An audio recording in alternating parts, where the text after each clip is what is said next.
चलिए सीधे चलते हैं मार्च 2026 की दुनिया में।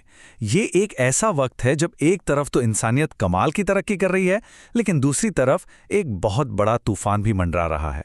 तो चलिए इस पूरे वाकये को जरा करीब से समझते हैं और देखते हैं कि कैसे सिर्फ कुछ हफ्तों में सब कुछ बदलने वाला था।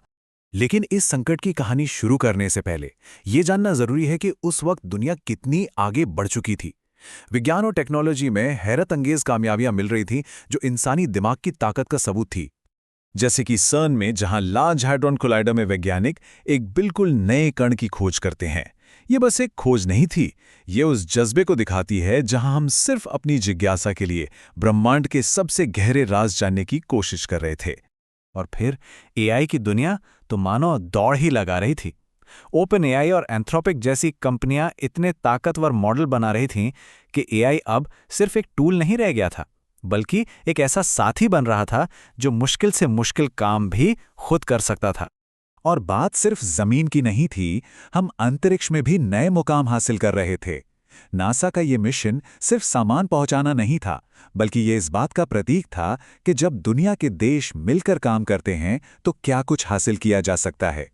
लेकिन इस सारी तरक्की और उम्मीद के बीच 28 फरवरी को एक जंग छिड़ गई, और बस यहीं से पूरी कहानी ने एक बहुत ही खतरनाक मोड़ ले लिया।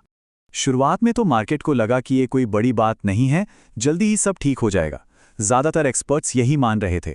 ये जो कोट आप देख रहे हैं, ये उसी सोच को दिखाता है। लेकिन ये सोच कितनी गलत साबित हुई, ये देखने वाली बात है। लेकिन ये जो उम्मीद थी ना, ये बहुत जल्दी टूट गई। जंग का असर सीधे और बहुत बुरी तरह से दुनिया के एनर्जी मार्केट पे पड़ा, और इसने पूरी दुनिया में एक शॉकवेव सी भेज दी। ये आंकड़े देखिए, ये अपने आप में पूरी कहानी कह देते हैं। लड़ाई शुरू होने से पहले कच्चे तेल की कीमत थी $78, और सिर्फ 3 हफ्तों के अंदर ये कीमत $115 प्रति बैरल पर पहुंच गई। ये कोई छोटा मोटा उछाल नहीं था, ये पूरी ग्लोबल इकोनॉमी के लिए एक जबरदस्त झटका था। और इस झटके की वजह छिपी है एक पतले से समुद्री रास्ते में, हॉर्मुज़ जलडमरू मध्य।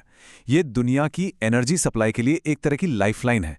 अंदाजा लगाइए, दुनिया का लगभग 20% तेल यहीं से होके गुजरता है। तो जाहिर है यहां जरा सी भी गड़बड़ का असर पूरी दुनिया पर पड़ता है। अब तेल की कीमतों का बढ़ना तो बस एक शुरुआत थी। इस एनर्जी क्राइसिस ने पूरी दुनिया की अर्थव्यवस्था में एक के बाद एक ऐसी मुश्किलें खड़ी कर दी जिनका असर हर किसी ने महसूस किया। इसे एक डोमिनो इफेक्ट की तरह समझिए।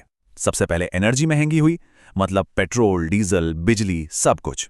अब क्योंकि फर्टिलाइजर यानी खाद बनाने में बहुत एनर्जी लगती है, तो खाद महंगी हो गई। खाद महंगी हुई तो किसानों की लागत बढ़ गई, और नतीजा, खाने पीने की चीजों के दाम आसमान छूने लगे।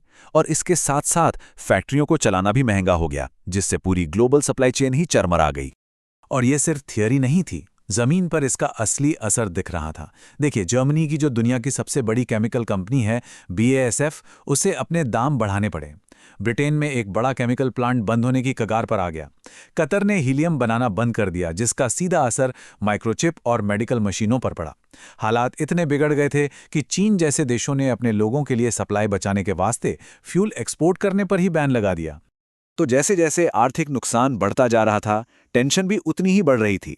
अब ये सिर्फ एक इकोनॉमिक लड़ाई नहीं रह गई थी, अब खतरा था कि ये एक सीधी मिलिट्री लड़ाई में बदल सकती है। और फिर अमेरिका की तरफ से ये अल्टीमेटम आया। ये एक बहुत ही सीधी धमकी थी जिसने हालात को और भी ज्यादा गंभीर बना दिया। दुनिया एक बड़े युद्ध के बहुत बहुत करीब आ चुकी थी। तो यहां हम देख सकते हैं कि दोनों तरफ से क्या कहा जा रहा था। एक तरफ अमेरिका की सीधी मांग थी कि 48 घंटों में रास्ता खोला जाए, और दूसरी तरफ ईरान की पलटकर धमकी थी कि अगर हमला हुआ तो वो अमेरिका के पूरे एनर्जी और इंफॉर्मेशन इंफ्रास्ट्रक्चर को निशाना बनाएंगे। मतलब एक बेहद खतरनाक खेल चल रहा था। अच्छा, तो अब इस फौरी संकट से थोड़ा बाहर निकलकर देखते हैं और ये समझने की कोशिश करते हैं कि इस एक घटना ने दुनिया की जो बड़ी लंबे समय से चली आ रही कमजोरियां थीं, उन्हें कैसे सबके सामने ला खड़ा किया। इस संकट ने यह साफ कर दिया कि हमारी पूरी ग्लोबल व्यवस्था असल में कितनी नाजुक है। याद है हमने शुरू में AI क्रांति की बात की थी। अब डर ये था कि इस आर्थिक तनाव की वजह से वो AI टेक बबल कहीं फट ना जाए। और दशकों से हम जिस just in time supply chain पर भरोसा करते आ रहे थे, मतलब जब जरूरत हो तभी सामान मंगवाना ताकि लागत बचे, वो अब एक बहुत बड़ी कमजोरी की तरह दिखने लगी थी। एक छोटा सा झटका और पूरी की पूरी चेन टूट सकती थी। और इसी डर के जवाब में एक नया ट्रेंड शुरू हुआ जिसे कहते हैं फ्रेंड शोरिंग। इसका सीधा सा मतलब ये है कि अब कंपनियां सिर्फ ये नहीं देख रही हैं कि सामान कहाँ सस्ता बनेगा, बल्कि ये देख रही हैं कि कहाँ बनाना ज़्यादा सुरक्षित है। वो अपना कारोबार सिर्फ उन देशों में ले जा रही हैं जो उनके दोस्त या सहयोगी हैं, और इससे दुनिया और भी ज़्यादा बढ़ती जा रही है। और आखिर में सोसिएत जनरल का ये कोट हमें सोचने पर मजबूर कर देता है। मार्च 2026 के उन 3 हफ्तों ने दुनिया को एक ऐसी कगार पर लाकर खड़ा कर दिया था जहां से एक कदम आगे बढ़ने का मतलब तबाही हो सकता था। यह हमें बहुत गंभीरता से याद दिलाता है कि हमारी तरक्की और हमारी स्थिरता असल में कितने नाजुक धागे से बंधी हुई है।